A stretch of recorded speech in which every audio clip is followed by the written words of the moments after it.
Start the clock.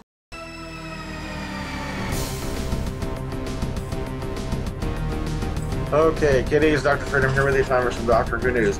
Yeah, some really weird stuff been hitting Twitter today, and as far as Doctor Who filming goes and whatnot, and I'm going to share a little bit of this with you. All right, let's bring this up. All right, over here on Twitter. Okay. And this was from a fellow named Book Lover. Trip out this morning to Caerphilly Castle where the TBX crew were packing up after filming yesterday. What is TBX? Because don't tell me, I don't know. Hang on, let's find it. But okay, oh well, that didn't tell us anything. Oh, okay, moving on. But this is the one that's really ominous. We scroll up to here. This is girly letters over on Twitter. And, all right, sorry, that's not the wrong one. Currently filming very likely involves Daleks. I cannot say how I was informed of this. Very interesting. So could the Daleks be popping up in series, episode 5? It's kind of weird how they got to pop up every season, and they keep saying it's not a contractual requirement or anything like that to keep their hands on the rights for a little while longer. But, interesting stuff. We'll have to keep our eyes. I'll keep my eyes and ears out for that, see if anything pops up, okay? All right, let's move on. Next up over on Warp Factor. Today would have been Dr. Patrick Troughton's 95th birthday, who played the second Doctor. Here we go. Let's give you the opener for this one. The American mythologist Joseph Campbell once wrote a book with the rather grandiose title of The Hero with a Thousand Faces. On whether Patrick Troughton, born on March 25th, 1920, had a read before stepping into the TARDIS to take on the role of the second Doctor in 1966 remains unrecorded. But there are many facets to his performance. And there's some nice pictures and clips here. A little stint here from the 5 Doctors. There's a pic from the 2 Doctors with Colin Baker. And if you want, please go check this out, especially if you're a fan of Patrick. I thought this was a nice little thing they threw together here for his 95th birthday over on Warp Factor. Same thing with Den at Geek, Doctor Who, a celebration of Patrick Troughton. We take a look back at the second Doctor and the pivotal Doctor, played by Patrick Troughton, who defined the role for years afterwards. Patrick Troughton was an English character actor whose legacy stretched far beyond Doctor Who.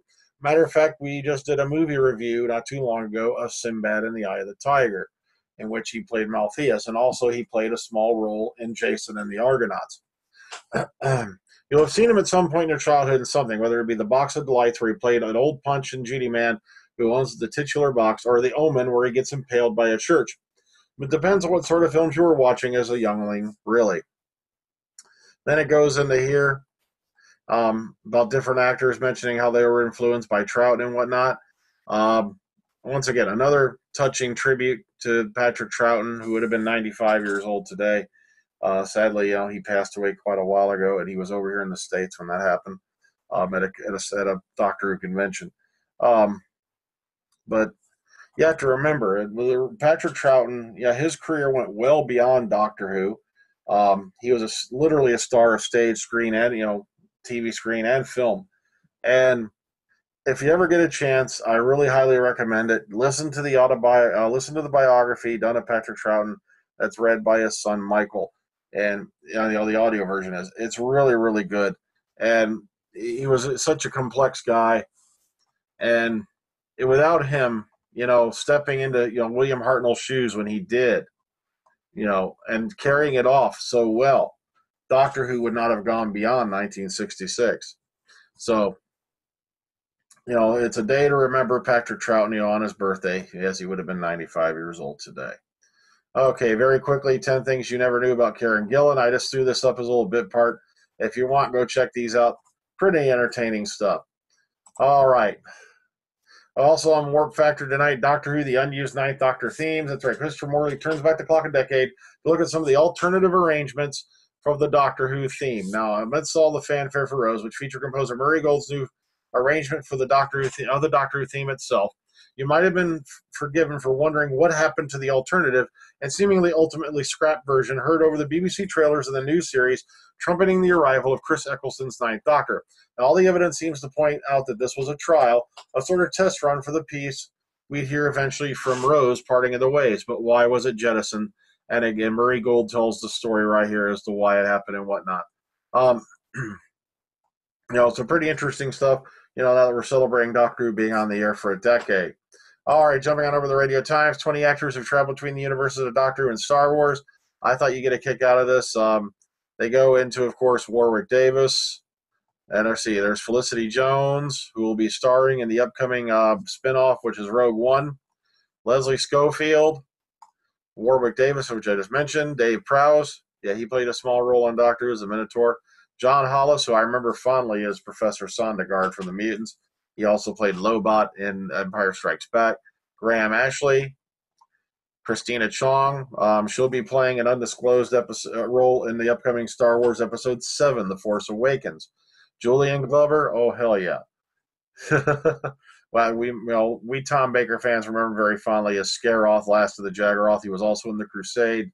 And, of course, as General Veers from The Empire Strikes Back. Deep Roy, who played that little dude from Max Rebo's band. Hugh Corsi, remember him? That dude from Daleks Take Manhattan. Where you got? Evolution of the Daleks, whatnot. Or Daleks of Manhattan. Yeah, there he is, Panaka. Or was it Banaka? No, it was Panaka. Okay. What's a Banaka? Okay.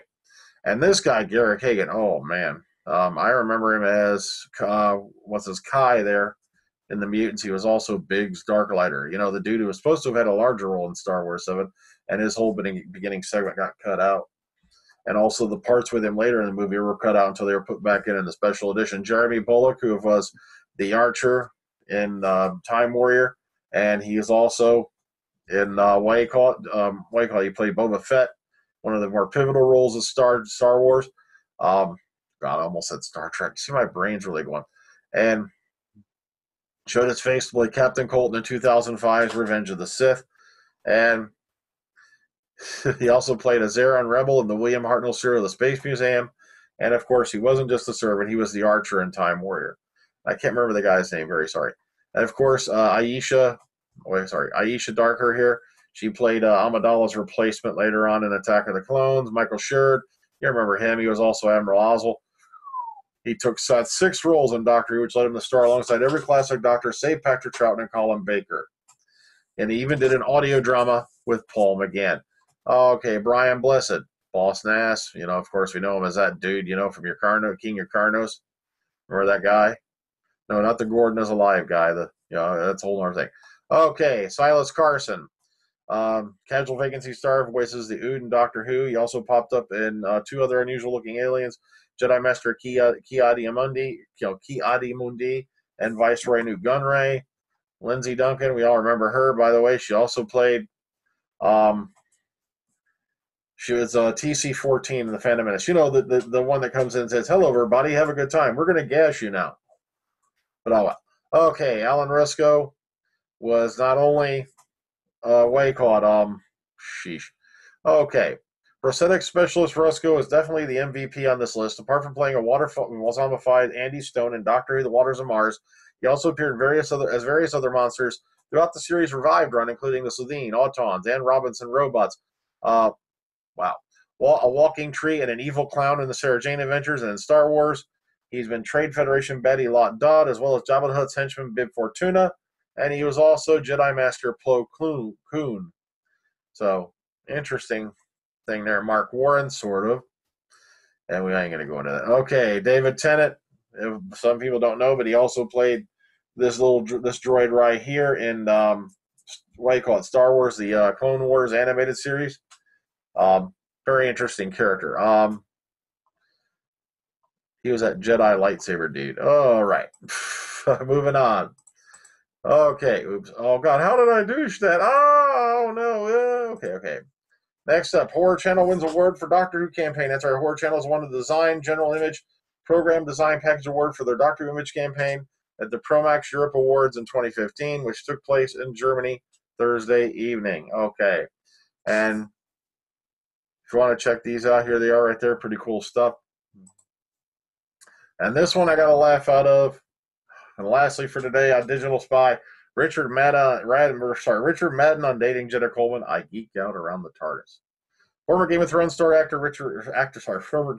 actor If you may remember him, he played what was it, like Rob Stark, the dude who got whacked at the Red Wedding.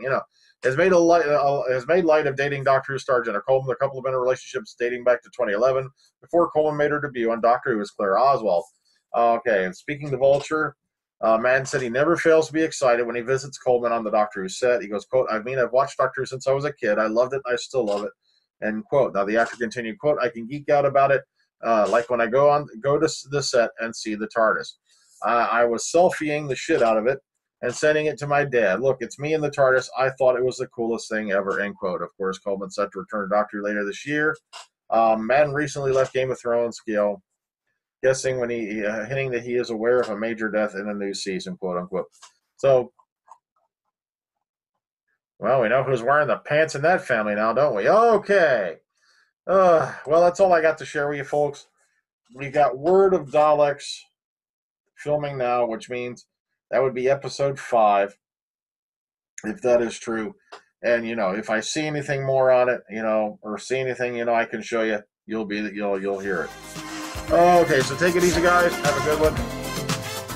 Have a great night.